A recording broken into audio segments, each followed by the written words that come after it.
প্রতিদিন বিকেল 4টেয় মেয়ে স্কুল থেকে আসে, ছেলে আসে সন্ধ্যা 6টায়। একদিন এখন মেয়ে সন্ধ্যা 6টায় এসছে, ছেলে এসছে রাত 12টায়। সন্ধ্যে 6টায় কেন এলো মেয়ে? ওই মেয়েটার পিছনে বাপটা হাত পা ধুয়ে পড়ে যায়। কোথায় ছিলিস, কি হয়েছে, কোথায় গেছলি? যারা ভালোবাসে আর যারা মনে করে পালালে আমার 4 লাখ বেঁচে যাবে, তাদের কথা ভাববে। এই কথা বুঝতে বোঝেন না? যারা মনে করে মুসিবত মেয়ে হয়ে জন্ম হয়েছে, বালা চলে যাক, বেদিতে গেলে 4 লাখ খরচ আছে, ওই 60 টাকা নিয়ে এলে 4 লাখ পাবো, সে কথা আলাদা।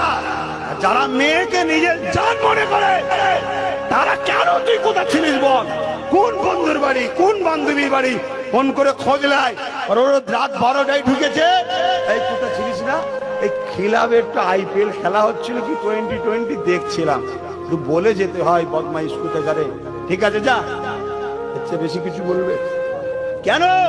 এখন মেয়ে যদি বলে আব্বা ওকে ভালোবাসে, আমাকে ভালোবাসে না, না রে আমার বোন, না। তোর ভাই হলো আলমারির 100 টাকা, আর তুই হলি আলমারির হিরে।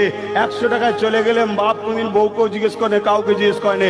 হিরেটা দেখতে না পারলে আলমারি মিস্ত্রি খুলে কেটে কেটে তন্ন তন্ন করে খুঁজবে, আমার হিরে গেল কোথায়? কেন তুই দামি রে বোন।